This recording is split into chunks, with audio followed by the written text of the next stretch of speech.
Hello friends, मैं नमन आप सभी का स्वागत करता हूँ आपके अपने चैनल क्रेजी नॉलेज विद नमन में।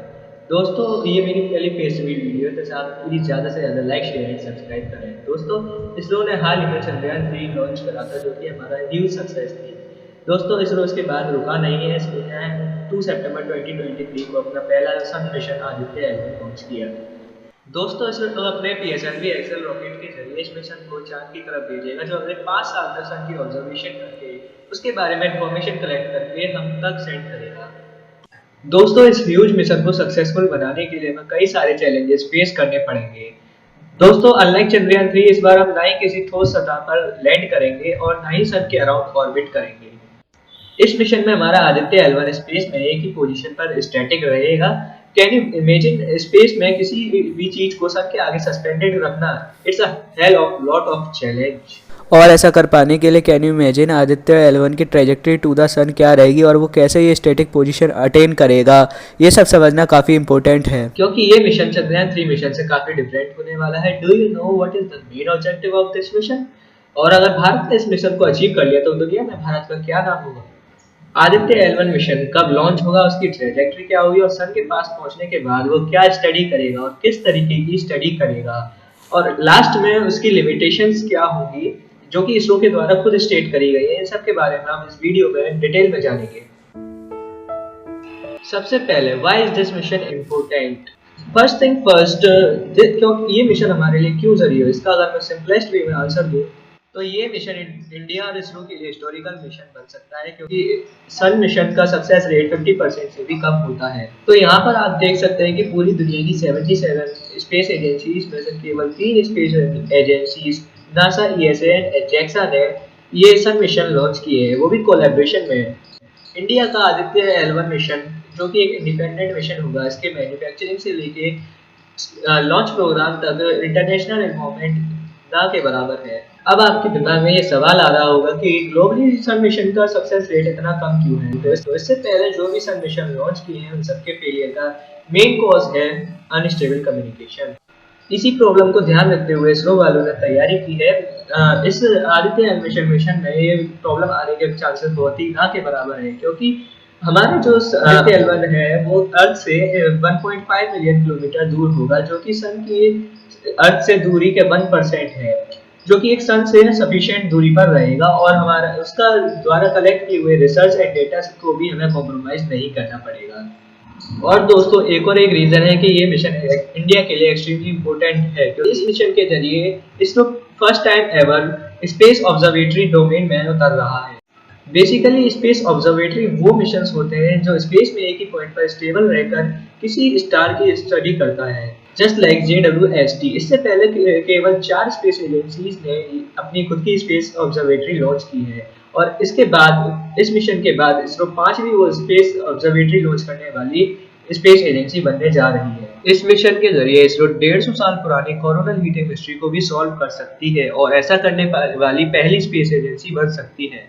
दरअसल इस प्रॉब्लम को या इस मिस्ट्री को समझने के लिए हमें सबसे पहले सन के एटमॉस्फेयर को समझना होगा। सन के एटमॉस्फेयर को हम 3 पार्ट्स में डिवाइड कर सकते हैं। सबसे पहला है फोटोस्फेयर। फोटोस्फेयर जो कि सन से 500 किलोमीटर दूर तक फैला हुआ है, इसका टेम्परेचर लगभग 6000 डिग्री सेल्सियस तक का होता है। इसके बाद आता है क्रोमोस्फेयर। क्रोमोस्फेयर जो कि फोटोस्फेयर से 1500 से 5000 किलोमीटर दूर तक फैला हुआ है, और इसका टेम्परेचर लगभग 10000 डिग्री सेल्सियस के आसपास होता है। इसके बाद सबसे लास्ट हमारा है कोरोना।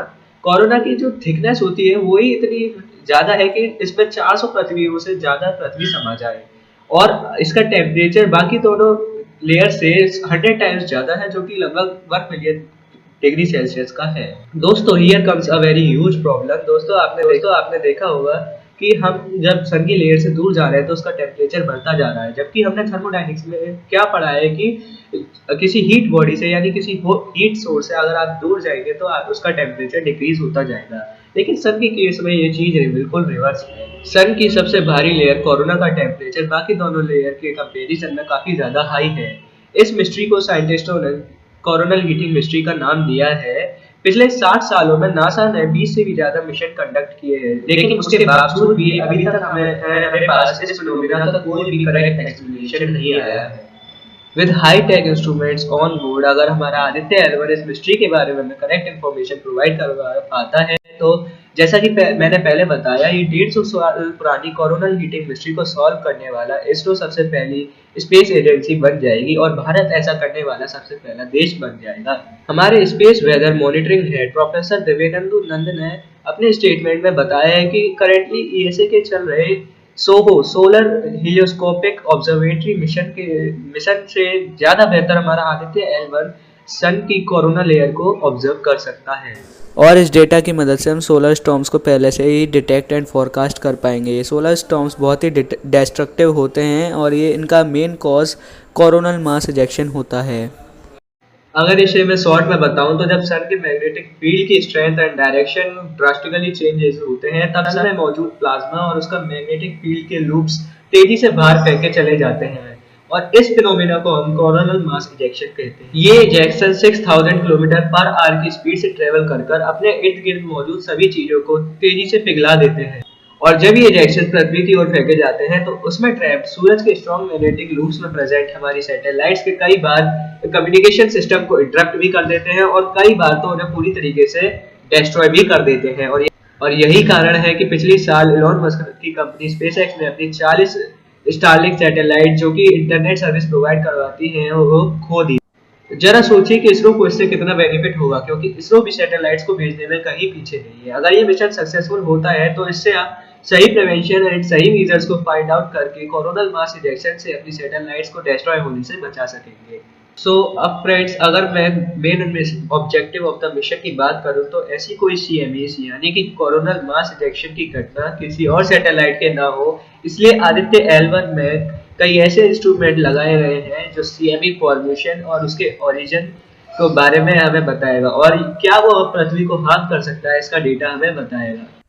क्योंकि जब भी सन के मैग्नेटिक फील्ड में कोई भी ड्रास्टिक चेंजेस आते हैं तो आदित्य L1 के इंस्ट्रूमेंट उसे डिटेक्ट करके उन मैग्नेटिक फील्ड्स के डायरेक्शन एंड इंटेंसिटी का पता लगाएंगे और इससे होगा ये कि ड्रास्टिक मैग्नेटिक फील्ड की वजह से जो CMEs इजेक्ट होते हैं वो सन के रोटेशन के चलते एग्जैक्टली कब और किस दिशा में और कितनी इंटेंसिटी से फेंके जाएंगे, इसका हमें अनुमान लगाने में मदद मिल जाएगी। और इसी के साथ अगर हमने पास्ट में हुए सोलर स्टॉर्म्स के डेटा को कंपेयर करेंगे तो एग्जैक्टली हमारी पृथ्वी और सैटेलाइट्स के लिए कितने हार्मफुल है ये भी हम ज्यादा एक्यूरेटली प्रेडिक्ट कर पाएंगे। Unlike NASA solar probe over here जो पिछले 5 साल से इन CMEs को समझने की कोशिश कर रहा है लेकिन still is completely unsuccessful. Actually, unlike Parker solar probe, Aditya L1 एक ही जगह पर स्टेशन होगा। इससे होगा ये कि पार्कर के कंपैरिजन में अर्थ से बेटर कम्युनिकेट कर पाएगा और पार्कर सन के इतने करीब है कि आदित्य L1 के कंपैरिजन में उसके इंस्ट्रूमेंट्स में हीटिंग प्रॉब्लम आने के चांसेस ज्यादा है। ऑल्सो सन के इतने करीब जाने के लिए स्पेसक्राफ्ट के वेट को मिनिमम रखना ही होता है। इसको अचीव करने के लिए नासा ने कई सारे इम्पोर्टेंट इंस्ट्रूमेंट्स को एलिमिनेट कर दिया और कई पेलोड्स को भी एलिमिनेट कर दिया। But you know what, Parker solar probe का सबसे बड़ा ड्रॉबैक क्या था कि वो सन के एटमॉस्फेयर को स्टडी ही नहीं कर पा रहा था और ऐसा इसलिए क्योंकि सन को एटमॉस्फेयर को ऑब्जर्व करने के लिए उसे एक सफिशिएंट दूरी रखनी पड़ती है जिसके लिए केवल आदित्य L1 ही क्वालिफाइड है, क्योंकि इसरो आदित्य L1 ऑब्जर्वेटरी को एक special point known as L1 point और लैग्रैंड पॉइंट 1 पर रखने वाला है जो यहाँ पर आप देख सकते हो जो कि सन और अर्थ के एकदम बीच में पड़ता है। तो से इस L1 पॉइंट तक जाने के लिए आदित्य L1 शुरुआत में चंद्रयान 3 के ही प्रोसेस को फॉलो करेगा, जहां लॉन्च होने पर वो सबसे पहले अर्थ के लोअर ऑर्बिट में एंटर होगा और उसके बाद जब रॉकेट अर्थ के नियरेस्ट पॉइंट पेरिजी पर होगा तब उसके थ्रस्ट देकर अराउंड 4-5 स्टेप्स में उसके ऑर्बिट की साइज बढ़ाई जाएगी। इससे होगा ये कि फ्यूल भी केवल थ्रस्ट के पॉइंट पर ही कंज्यूम होगा और साथ ही ऑब्जर्वेटरी को सन की तरफ भेजने से पहले अगर उसकी ट्रेजेक्टरी में कोई भी गड़बड़ आएगी तो उसे रियल लाइन करना आसान होगा। अब जैसे ही ऑब्जर्वेटरी अपने फाइनल ऑर्बिट में होगी उसके थ्रस्टर्स अपनी फुल कैपेसिटी पर इग्नाइट होंगे ताकि वे पृथ्वी के स्फीयर ऑफ इन्फ्लुएंस से बाहर निकल सकें। ये बिल्कुल किसी स्लिंग शॉट की तरह पृथ्वी के ग्रेविटेशनल फील्ड से बाहर निकल जाएगा और अपने नेक्स्ट फेज में एंटर कर जाएगा, द क्रूज फेज में एंटर कर जाएगा। तो देखो इस फेज में ना थ्रस्टर्स कंटिन्यूअसली फ्यूल बर्न करते रहेंगे ताकि रॉकेट फॉरवर्ड मोशन में मूव करता रहे। अब पृथ्वी से L1 पॉइंट की दूरी लगभग 1.5 मिलियन किलोमीटर, जो मून से 4 गुना ज़्यादा है। इसलिए इस पॉइंट तक पहुंचने के लिए इसे 127 डेज का टाइम लगेगा, और जैसे ही प्रोब इस पॉइंट के करीब आएगा तब शुरू होगा हेलो ऑर्बिट इंजेक्शन फेज। इस फेज में रॉकेट के कुछ थ्रस्टर्स ही इग्नाइट रहेंगे, जिससे एक स्पेसिफिक डायरेक्शन में टर्न होगा और उसकी स्पीड कम होने लगेगी। ये टर्निंग प्रोसेस हीट के एंटी रेजिस्टेंट प्रोवाइड करेगा, जो एक किस्म के ब्रेक की तरह ही काम करेगा, और इससे रॉकेट की स्पीड कम हो जाएगी, जिसके बाद इसका डायरेक्शन अलाइन किया जाएगा, जिससे वो L1 पॉइंट की ऑर्बिट में एंटर कर सके। And then finally Aditya L1 अपने स्टेशन पॉइंट पर स्टेबल होगा, जिससे वो बिना किसी रुकावट के सन को ऑब्जर्व कर पाएगा। अब ये पर्टिकुलर फेज जो यहाँ पर आदित्य L1 अगले 5 साल तक स्टैटिक रहेगा, वो काफी ज्यादा चैलेंजिंग होगा, क्योंकि अनलाइक चंद्रयान 3 हम किसी भी सतह पर लैंड नहीं करेंगे। आपको अगर ये लगेगा कि किसी भी चीज को स्टैटिक रखना लैंड कराने से तो आसान है, बट प्रैक्टिकली इसे स्पेस में अचीव करना बहुत ही मुश्किल है, क्योंकि इस केस में don't at all forget picture में आते हैं दो ऐसे मैसिव ऑब्जेक्ट जो कॉन्स्टेंटली ग्रेविटी की वजह से उसे अपनी तरफ खींचने की कोशिश करेंगे, अर्थ एंड सन। इससे चीजें और भी कॉम्प्लिकेटेड हो जाएंगे, और इन्हीं कॉम्प्लिकेशन के चलते इस मिशन में 3 मेजर प्रॉब्लम आ सकती है, जिससे इसके फेलियर के चांसेस बढ़ सकते हैं।